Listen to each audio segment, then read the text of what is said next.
जय जगन्नाथ। हरिकथार एक नुआ परिसर को आपण मानक समस्त को स्वागत। हरि कथा अनेक और गाथा मध्य अनेक।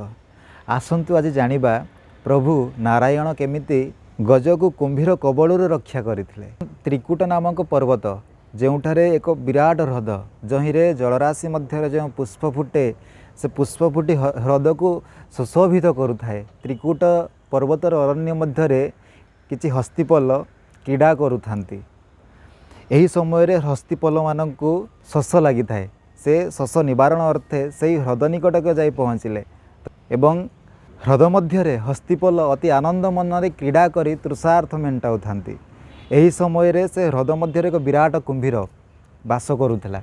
से कुंभीर हस्तीपलंकर शब्द शुणी तांको पाखरे जाई मिलिला। भागवत सुंदर भाव जगन्नाथ दास रचना करिसेंती। अगाध जले ग्राह थिला जले से शब्द शुणिला बेगे धाइला कप मने मिलिला गजस्व निधाने। कुंभीर जेहेतु हस्तीपलंकर शब्द शुणिला से समय रे कप मन रागरे जर्जरित होई हस्तीपलंक पाखरे जाई मिलिला एवं एक हस्तीर पाद को कामुड़ी धरिला। धइला गजपति पाद शब्द करी घर नाद। समस्त हस्तीपल मध्य चाहि रही तांती एवं जलचर जीवजंतु माने मध्य चाहि रही तांती। एपटे चली थाए गज ग्राहर युद्ध। एमिति अनेक समय बीतीगला। तो हस्तीर पाद को गज चापी धरी थाए। एपटे हस्ती सहित जो अन्य हस्ती माने थिले से हस्ती माने मध्य गज को धरी टाणती। पुणी कुंभीर गज को भिड़ी नहीं जल मध्य प्रवेश करे। एमते अनेक समय चलिला गजग्राहर युद्ध मध्य चली थाए। यही समय रे गजराज मने चिंता कला मोर परित्राण नाई मोर मरिवा सुनिश्चित। शेष समय रे तार नारायण कथा जेहेतु मन पड़ी से नारायण को उच्च स्वर रे डाकिछि। हे प्रभु तमे ही तो परित्राण कर समस्त प्राणी को विपदरु मते मते सेहीपरि उद्धार कर। गज विकल शुणी हरि गरुड़ पृष्ठे विजय करी।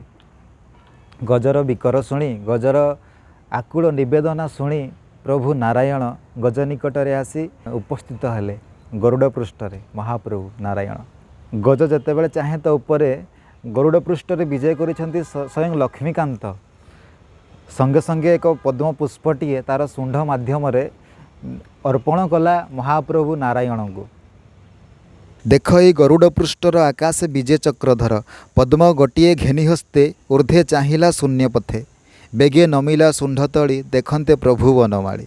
डाकई आरत भंजन भनाथ रख मो जीवन।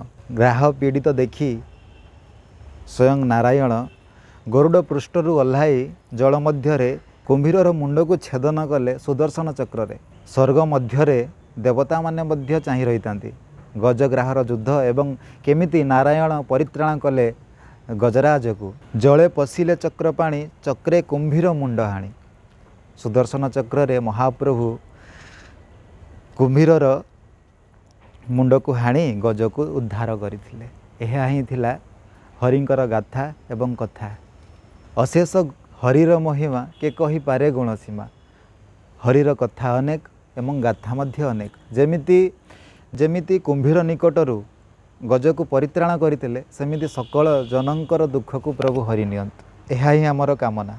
जय जगन्नाथ।